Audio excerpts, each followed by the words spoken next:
నెల్లూరు జిల్లా కోవూరు నియోజకవర్గం కొడవలూరు మండలం గుండాలమ్మపాలెం పంచాయతీకి 5 లక్షలతో సీసీ రోడ్ ఓపెనింగ్ పెన్షన్ కార్యక్రమంలో ముఖ్య అతిథిగా ఎమ్మెల్యే వేమిరెడ్డి ప్రశాంత్ రెడ్డి విచ్చేశారు. కార్యక్రమంలో పెన్షన్ పంపిణీ, సీసీ రోడ్డు ప్రారంభోత్సవం చేశారు. ఈ కార్యక్రమంలో ఎమ్మెల్యే వేమిరెడ్డి ప్రశాంత్ రెడ్డి మాట్లాడుతూ గుండాలమ్మపాలెం పంచాయతీలో ఎలక్షన్లో హామీ ఇచ్చిన సీసీ రోడ్డు వేయటం జరిగిందని, ఇంకా సమస్యలు తీరుస్తామని హామీ ఇచ్చారు. అలాగే మన ప్రభుత్వం గుంతలు లేని రోడ్డు నిర్మిస్తుందని, అమ్మఒడి, రైతు భరోసా ఇచ్చిన హామీలను నెరవేరుస్తామని అన్నారు.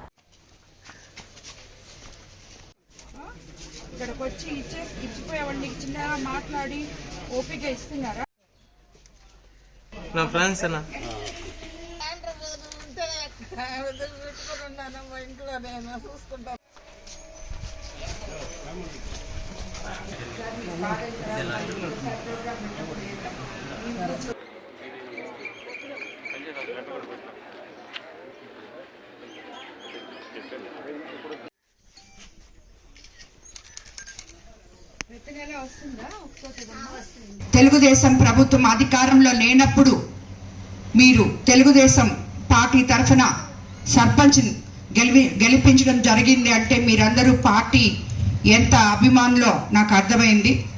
అదేవిధంగా ఈరోజు అభివృద్ధి, సంక్షేమం రెండు సమపాళల్లో మనకి ప్రజలకి అందించి ఆంధ్రప్రదేశ్ని స్వర్ణ ఆంధ్రప్రదేశ్గా మార్చే ఒక ముఖ్యమంత్రిని మనం ఎన్నుకోవడం జరిగింది. అందువల్లనే ఈరోజు మనం గతంలో ఎప్పుడూ లేని విధంగా 1వ తేదీ కల్లా 4,000 పెన్షన్ అందుకోగలుగుతున్నాము.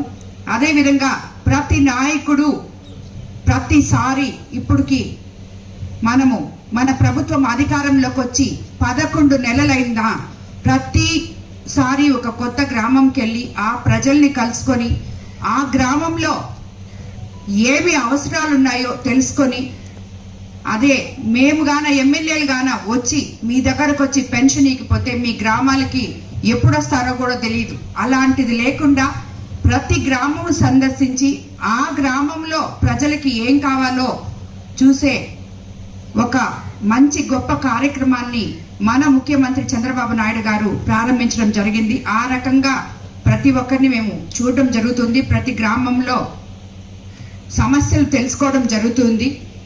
మేడే సందర్భంగా కార్మికుల కోసం ఎంఎస్ఎంఈ పార్కులు ఓపెన్ చేస్తున్నారు మన ముఖ్యమంత్రి గారు. ఈ కార్యక్రమం ద్వారా నిరుద్యోగ యువత ఎవరైతే ఉన్నారో వాళ్ళందరూ కూడా ఉద్యోగాలు రావాలని, భవిష్యత్తులో వాళ్ళకి బంగారు బాటలు వేయాలని విజన్ 47తో ముందుకెళ్తున్న ఎంతో మానవతా దృక్పథం కలిగిన ముఖ్యమంత్రి మన ముఖ్యమంత్రి. అదేవిధంగా మనకి ఈ రోజుకి మన కోవూరు కాన్స్టిట్యున్సీలో 3 కోట్ల రూపాయలు మనము సీఎం రిలీఫ్ ఫండ్స్ అందజేయడం జరిగింది. ఎవరైతే ఆరోగ్యం బాగలేని వాళ్ళు కానీ, హాస్పిటల్స్ బిల్స్ కట్టుకోలేని వాళ్ళకి కానీ ప్రతి ఒక్కరికి ఎప్పుడు మనం వాళ్ళకి అర్హత ఉన్న వాళ్ళు ఎప్పుడు సీఎం రిలీఫ్ ఫండ్ పెడుతున్నారో వారం రోజుల లోపల వాళ్ళకి మానవతా దృక్పథంతో మన ముఖ్యమంత్రి చంద్రబాబు నాయుడు గారు సీఎం రిలీఫ్ ఫండ్ అందజేయడం జరిగింది. అందులో ఎంతో మంది ఉన్నారు. అలాగే కొత్తగా ఇప్పుడే స్పౌస్ పెన్షన్ కూడా మనము ఎన్రోల్ చేసుకుంటున్నాం. ఇల్లు లేని వాళ్ళకి ఇళ్ల స్థలాలు కూడా మనం ఎన్రోల్ చేసుకుంటున్నాం. రాబోయే రోజుల్లో మనకి తల్లికి వందనం లెక్కన మనం ఎలక్షన్ టైంలో ఏదైతే చెప్పామో రేపు జూన్ నెలలో పిల్లలకి అందరికీ అది తల్లులకి అందిపోతున్నారు. అదేవిధంగా అన్నదాత సుఖీభవ అన్నదాత సుఖీభవ అని మనము 20,000 చెప్పున్నాము రైతులకందరికి. అది కూడా త్వరలో ఇవ్వబోతున్నారు. ఇదంతా ఒకేసారి చెప్పారు, ఒకేసారి లేదు, ఏది ఇవ్వలేదు అని చెప్పి మాట్లాడుతున్న ప్రతిపక్ష నాయకులకి వాళ్ళు చేసిపోయిన సంగతులు గుర్తు రావట్లేదు. మనల్ని విమర్శించే ముందు వాళ్ళు అస్తవ్యస్తంగా చేసిన ఈ వ్యవస్థని సరైన గాడిలో పెట్టుకొని తిరిగి ఈ రోజు మనము ఒకటొకటి చేసుకుంటూ వస్తున్నాం. మేబీ కొంత లేట్ అవ్వచ్చు కానీ మనము మాట చెప్పిన ప్రతి పథకము అమలు చేసే ఉద్దేశంలో మన ముఖ్యమంత్రి చంద్రబాబు నాయుడు గారు ముందుకెళ్తున్నారు. అందుకు మనమందరము అండగా ఉండాలి. ఎవరి మీద పెత్తనం అనేది లేదు. ఎక్కడ ఇన్ఛార్జీలు లేరు. ఇన్ఛార్జీలు ఉండేది ఇన్ఛార్జీలు కాదు వాళ్ళు. ఎందుకంటే గ్రూప్ రాజకీయాలని నేను ఎంకరేజ్ చేయను కాబట్టి మిమ్మల్ని అందరినీ సమన్వయపరచడానికి, నాయకుల జోబీలో నుంచి డబ్బులు ఖర్చు పెట్టకుండా 10 మందికి సాయం చేయడానికి మాత్రమే వాళ్ళు ఉన్నారు. కానీ ఎవరి మీద పెత్తనం జలాయించే ఇన్ఛార్జీలు మన కోవూరు కాన్స్టిట్యున్సీలో లేరు. అలాగా ఎక్కడన్నా జరిగితే మీరు నేరుగా నాకే వచ్చి మాట్లాడొచ్చు. ఎందుకంటే ఉదయం 9 గంటల నుంచి రాత్రి 9 గంటల వరకు నా ఇంటి తలుపులు తెరిచే ఉన్నాయి. ప్రతి కార్యకర్త, ప్రతి నాయకుడు వచ్చి నాతో మాట్లాడుతూనే ఉన్నారు. కాబట్టి ఎవరు కూడా ప్రజలు లేనిపోని అపోహలు పెట్టుకోకుండా, గవర్నమెంట్ ఒక్కరోజు గ్రీవెన్స్ డే ఇస్తే మనము ప్రతిరోజు గ్రీవెన్స్ డే చేస్తున్నాము. ప్రతి ఒక్కరూ వచ్చి వాళ్ళ సమస్యలు తెలుపుకుంటున్నారు. వాళ్ళకి కావాల్సినవి చేయడానికి మా సాయశక్తుల ప్రయత్నం చేస్తున్నాము. కాబట్టి ఇందులో కోవూరు కాన్స్టిట్యున్సీ ప్రజలు ఎవ్వరు కూడా అపోహలు వద్దు, గ్రూప్ రాజకీయాలు వద్దు, ఇవన్నీ వద్దు. మీ ఊర్లలో మీరు అభివృద్ధి చేసుకోండి. మీకేం కావాలో వచ్చి నేరుగా చేసుకోండి. రాబోయే రోజుల్లో మా విపిఆర్ ఫౌండేషన్ తరఫున ఈ ఊర్లో సిఎస్ఆర్ ఫండ్స్ కింద శ్మశానానికి ఒక 25 లక్షలు శాంక్షన్ చేస్తున్నాము. వేమిరెడ్డి ప్రభాకర్ రెడ్డి గారు నేను వచ్చేటప్పుడు గుర్తు చేశారు, మనము మాట ఇచ్చున్నాం వాళ్ళకి శ్మశానం ఇస్తామని చెప్పి. కాబట్టి తప్పకుండా ఆ గ్రామస్తులకి ఏదో ఒకటి చెయ్యాలి అని చెప్పారు. సో ఆయన సొంత ఫౌండేషన్ నుంచి 25 లక్షల రూపాయలు ఇక్కడ శ్మశానం లేదు కాబట్టి దానికి శాంక్షన్ చేస్తున్నాము. మీరు ఎక్కడైనా సరే లోకల్ నాయకులు అమరేంద్ర మీరందరూ కలిసి ఇక్కడ ఎక్కడ పొలం ఉందో చూసి మాకు చెప్తే దాన్ని బట్టి మేము శ్మశానం ఏర్పాటు చేస్తామని మీకు అందరికీ మాటిస్తున్నాము. అదేవిధంగా రాబోయే రోజుల్లో మనకు వచ్చే 15th ఫైనాన్స్ నిధులతో మనము ఇక్కడ లేని కాలువలన్నీ కూడా చేసుకుంటామని మీ అందరికీ చెప్తున్నాను. ఇంకా ముఖ్యంగా మన ముఖ్యమంత్రి చంద్రబాబు నాయుడు గారు ఈ రోజు మీకు అందరికీ తెలుసు ఎన్నో సంక్షేమ కార్యక్రమాలు చెప్పడం జరిగింది.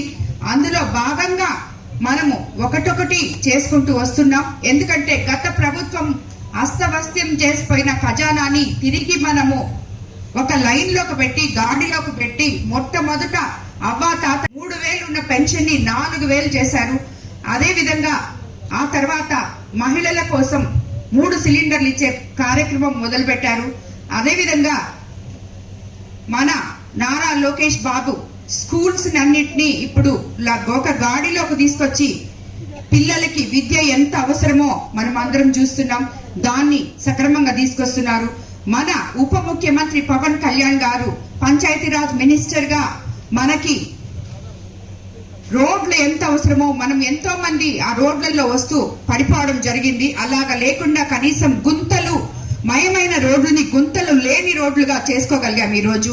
అదే విధంగా మన ముఖ్యంగా రైతులు కోవూరు కాన్స్టిట్యున్సీలో ఎక్కడ కాలువలు కావాలంటే అక్కడ విపిఆర్ ఫౌండేషన్ ద్వారా వాళ్ళకి అందివ్వడం జరిగింది. సరైన సమయంలో పంటలు పండించుకోవడానికి పండిన పంటల్ని సరైన సమయంలో మనము 24 గంటల్లో రైతుల అకౌంట్లలో డబ్బులు పట్టేటట్టు ఈసారి మన ప్రభుత్వం అధికారంలోకి వచ్చినాక చర్యలు తీసుకొని ప్రతి ఒక్కరు కూడా కోవూరు కాన్స్టిట్యున్సీలో రైతులు ఎంతో సంతోషంగా ఉన్నారని చెప్పి రైతు సోదరులందరూ నాకు తెలపడం జరిగింది. ఎప్పుడూ నిత్యం ప్రజల్లో ఉండాలనే కోరికతో ప్రజా సేవ కోసం వచ్చిన నాలాంటి నాయకులకి ఇది గొప్ప వరం అని చెప్పాలి. ఎందుకంటే మీకు నేను ఎలక్షన్ అప్పుడు వచ్చినప్పుడు మీ ఊరికి కాలువలు లేవని చెప్పారు, శ్మశానం లేదని చెప్పారు, అలాగే రోడ్లు లేవని చెప్పారు.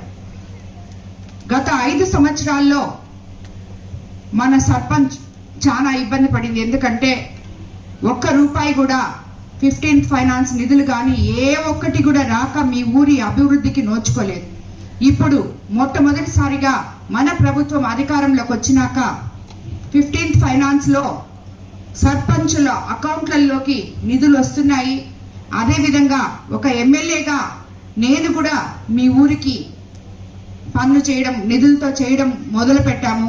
దాంట్లో భాగంగానే ఈ రోజు మనం ఒక సిమెంట్ రోడ్ ఓపెన్ చేసుకోగలిగాము. రాబోయే రోజుల్లో మీకు మాట ఇచ్చిన విధంగా కాలువలు తప్పకుండా చేపిస్తాము వెంటనే. గుండాలమ్మపాలెంలో మేడం గారికి 530 ఓట్లు, ఎంపీ గారికి ఇంకొక 30 ఓట్లు అదనంగా 560 ఓట్లు ఈ గ్రామంలో రావడం జరిగింది.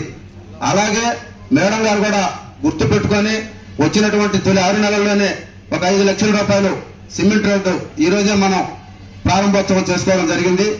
అలాగే రాబోయేటటువంటి రోజుల్లో కూడా ఇంకా కొన్ని మనకు ఉండేటటువంటి సమస్యలు ఎమ్మెల్యే గారికి దృష్టికి తీసుకెళ్లి వాటిని కూడా మనం పూర్తి చేసుకునేదానికి ఎమ్మెల్యే గారు పూర్తిగా సహకరిస్తారు. ఏంటంటే ఎమ్మెల్యే గారు అయినప్పటి నుంచి కూడా వాళ్ళు కాకముందు కూడా కోవూరు నియోజకవర్గాన్ని ఏ విధంగా సేవా దృక్పథంతో పనిచేశారో అందరికీ తెలిసినటువంటి విషయమే. కాకపోతే మా పంచాయతీలు ఎదురెత్తుకుంటే గత ప్రభుత్వం 3 సంవత్సరాల పాటు తొలి 3 సంవత్సరాల పాటు ఒక్క రూపాయి కూడా 14వ ఆర్థిక సంఘం నిధులు కానీ 15వ ఆర్థిక సంఘం నిధులు కానీ పంచాయతీలకి వేయడం, కనీసం సర్పంచులకు కూడా తెలియకుండా వాటిని వెనక్కి తీసేసుకోవడం. 3 సంవత్సరాల పాటు రాష్ట్రంలో ఉన్నటువంటి ప్రతి సర్పంచ్ కూడా వాళ్ళ సొంత డబ్బులు పెట్టి పంచాయతీలను నడిపినటువంటి దుర్మార్గమైనటువంటి ప్రభుత్వం గత ప్రభుత్వం. కానీ చంద్రబాబు నాయుడు గారి అధికారంలోకి వచ్చిన తర్వాత పవన్ కళ్యాణ్ గారి సహకారంతో ఈ రోజు 15వ ఆర్థిక సంఘం నిధులు పంచాయతీల్లో పడతా ఉన్నాయి. ఆ పంచాయతీల్లో పడ్డటువంటి నిధులని అవసరమైనటువంటి వాటికి ముందుగా త్రాగునీటి అవసరాలు ఎక్కువగా ఉంటున్నాయి కాబట్టి త్రాగునీటి అవసరాలకి తర్వాత ఏదన్నా డబ్బులు మిగిలితే మిగతా అవసరాలు ఏదన్నా ఉన్నా కూడా తీర్చుకునేటటువంటి అవకాశం ఉంది. ఇంకా కూడా కొన్ని సమస్యలు ఉండేటటువంటివి కూడా తర్వాత ఎమ్మెల్యే గారి దృష్టికి ఇంటికెళ్లి తీసుకెళ్లి వాటిల్ని పరిష్కరించుకుంటామని చెప్పి కోరుకుంటూ, మన ఊరికి ఇంకా అభివృద్ధి పనులు చాలా వెనకబడి ఉన్నాయి. డ్రైనేజ్ వ్యవస్థ బాగా ఇదిగా ఉంది. అసలు లేదు మన ఊళ్ళో డ్రైనేజ్ వ్యవస్థ. 2 కాలనీలో కూడా డ్రైనేజ్ వ్యవస్థ లేదు, మెయిన్ విలేజ్ లో కూడా లేదు. ఈ డ్రైనేజ్ వ్యవస్థ ప్లస్ ఎలక్షన్లో అప్పుడు మనం ఇంకా కొన్ని మేడం గారికి చెప్పున్నాం, రిప్రజెంటేషన్ ఇచ్చున్నాం. అవన్నీ కూడా మేడం గారు మనకు అందిస్తారని త్వరలో మళ్ళీ మనం ఈ డ్రైనేజ్ వ్యవస్థని మేడం గారి నిధులతో డ్రైనేజ్ వ్యవస్థ వేయించుకొని మళ్ళీ మేడం గారిని ఊరికి ఆహ్వానించి డ్రైనేజ్ ఓపెనింగ్ మళ్ళీ ఇలాగే గ్రాండ్ గా చేసుకుందామని అందరికీ తెలియజేస్తున్నాం.